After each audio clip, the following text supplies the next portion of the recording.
Ya, Mitra TA TV, apa kabar Anda di kesempatan kali ini? Semoga dalam keadaan sehat dan luar biasa. Bicara apa yang sedang banyak digandrungi orang, dan bahkan Anda mungkin tidak percaya kalau ternyata barang tersebut menjadi semakin moncer dan harganya bervariasi. Bahkan mungkin bagi sebagian Anda merasa itu tidak masuk akal. Ya, itulah dia. Aki atau batu cincin seperti yang saya pakai ini semakin banyak digandrungi orang, tidak hanya dari seputar nasional tapi juga internasional. Banyak menggandrungi batu-batuan yang berasal dari Pulau Jawa, Sumatera, bahkan Kalimantan. Bersama saya Hendri Santoso dan juga kameramen Putut, produser acara pada kesempatan kali ini Egar, Inovasi untuk Negeri Persembahan LPPM UNS. Kita langsung menuju ke lab MIPA Terpadu Fakultas MIPA UNS.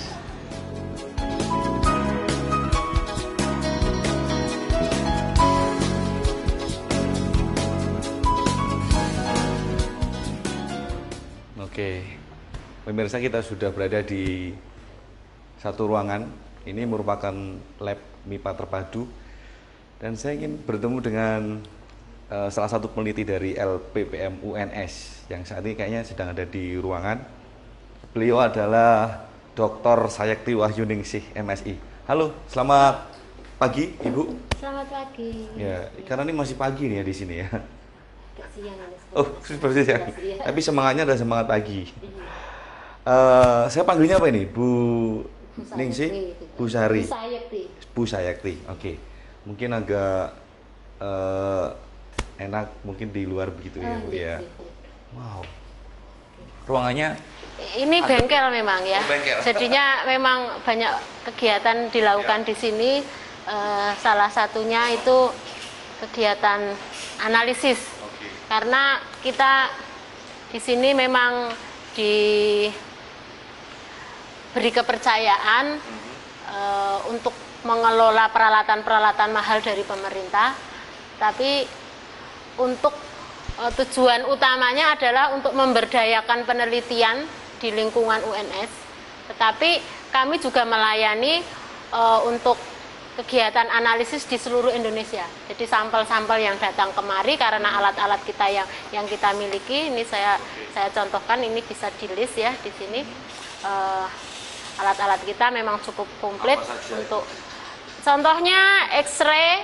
Itu ada yang berbasis menggunakan sinar X-ray, itu ada X-ray diffraction, kemudian X-ray fluorescent itu.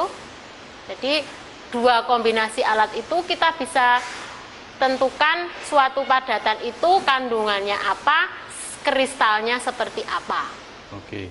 Tapi ini bukan karena memang batu sedang lagi in atau gemstone sedang banyak diminati orang, kemudian ada semacam penelitian seperti ini ya, Bu ya? Bukan seperti itu. Jadi peralatan-peralatan yang kita punya itu memang bisa digunakan concern untuk batu mulia karena memang kebiasaannya XRD itu memang kemampuannya dia bisa mengidentifikasi kristalinitas dan jenis kristal. Kita dilengkapi juga dengan software yang bisa kemudian menyocokkan begitu ya, sehingga sesuatu batuan apa itu adalah merupakan kristal apa. Tetapi tidak spesifik untuk batu. Nah, batu itu bagian dari kristal saja, batu mulia begitu ya. Kalau yang selama ini ada begitu, mungkin salah satu jenis batu kemudian dikeluarkan sertifikasi, di sana ada kandungannya seperti apa, itu sudah ada uji labnya atau bagaimana, termasuk di dalamnya, atau hanya sebatas pengakuan dari pihak tertentu begitu, Bu? Kami biasanya mengeluarkan sertifikat itu umum. Jadi sertifikat analisis itu misalnya XRD ya kita berikan data keluaran dari alat, sehingga dengan pengolahan software kami itu menunjukkan bahwa kristal itu adalah apa. Contoh saja misalnya yang banyak riset dilakukan misalnya titanium dioksida. gitu, dia itu memiliki kristal heksagonal. Terus dia memiliki bentuk ada anatase, ada rutil. Nanti alat itu bisa membedakan karena difraksinya berbeda. Difraksi itu pantulan yang disebabkan oleh kristal yang berbeda, sehingga dia pantulannya dan mantul dan belokkan. Jadi belokan dan pantulannya itu akan beda. Itu kan terjadi juga pada batu mulia. Ya karena dia itu, contohnya ini yang saya pakai ya beberapa. Ini itu misalnya yang putih itu kebanyakan berbasis SiO2. Jadi dia kristal terpantulkan kebanyakan adalah dia terpantulkan. Tapi ada yang berwarna, berarti ada yang cahaya yang masuk, dia itu menyerap cahaya tertentu sehingga mata kita itu melihat bahwa dia menjadi berwarna apa. Karena kan sebenarnya cahaya putih itu terdiri dari macam-macam cahaya yang campur-campur. Oke. Artinya gini, saya ingin tanyakan di sini seberapa penting begitu orang kemudian Mengetahui bahwa kristal ya. itu Oke lah, taruhlah nanti ada kandungan seperti ini, formulasi di dalamnya, unsur-unsurnya.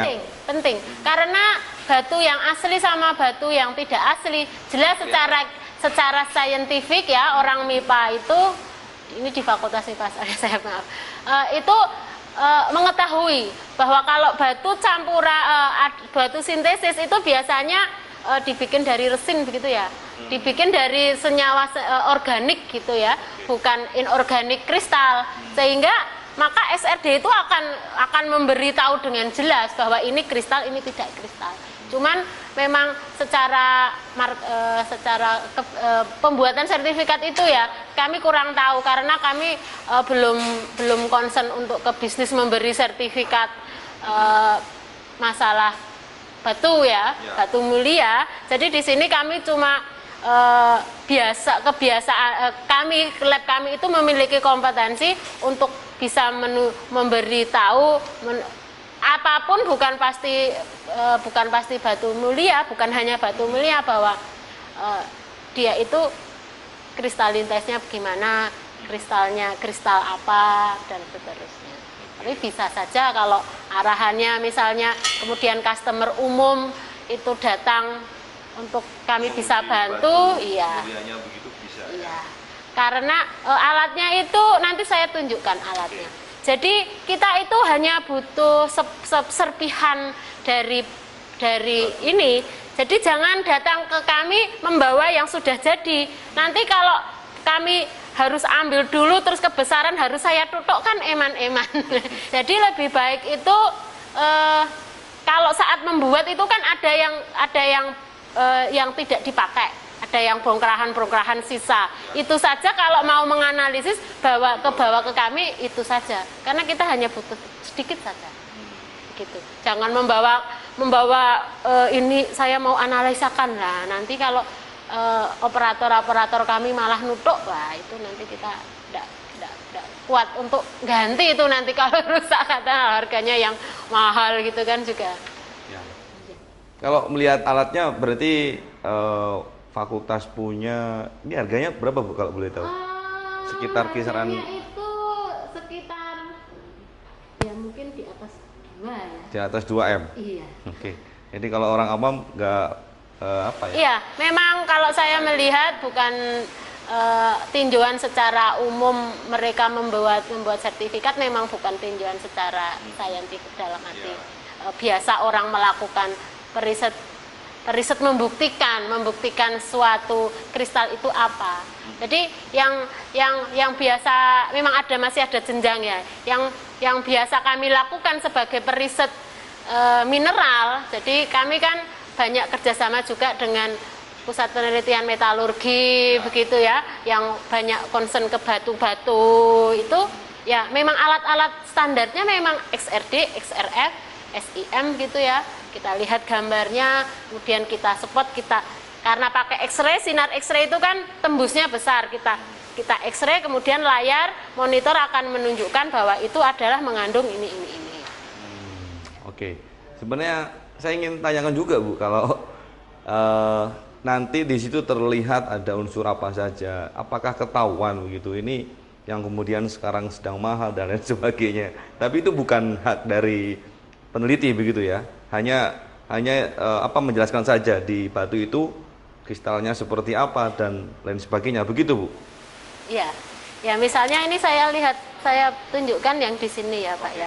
Nah misalnya ini ya, misalnya ini sebuah batu kita masukkan ke alat, kan masukkan ke alat, dia terkena sinar, dia kan mengalami pembelokan cahaya yang beda-beda, maka dia akan terlihat spektra yang berbeda. Nah nanti alat akan tunjukkan dengan pengolahan selanjutnya, nanti akan tunjukkan bahwa dia itu termasuk dalam golongan apa gitu. Nah misalnya saya contohkan ini saya ambil dari internet. Batu Aceh itu yang terkenal apa ya Pak ya? Giok. Oh yang katanya bisa buat macam-macam buat kesehatan itu ya. Itu bahasa internasionalnya saya lihat itu batu jade ya, batu jade. Maka dia memiliki chemical formula, jadi formulasi secara kimia itu begini. Nah kalau orang awam ya apa ini begitu nje. Nah, karena komposisinya yang tertentu itu dia membawa warna tertentu. Makanya batu giok pun warnanya kan ada yang green sekali, ada yang agak-agak ya kepekatannya berbeda lah. Karena setiap dia ditemukan di mana itu sebenarnya komponennya tidak bisa sama persis. Makanya batu batu sama tapi asalnya dari mana kok keindahannya beda sehingga harganya juga beda. Oke, baik. Saya penasaran dengan alat itu. Berarti saya boleh menuju ke sana? Boleh. Diantar berarti ya Bu? Mari saya antar. Oke.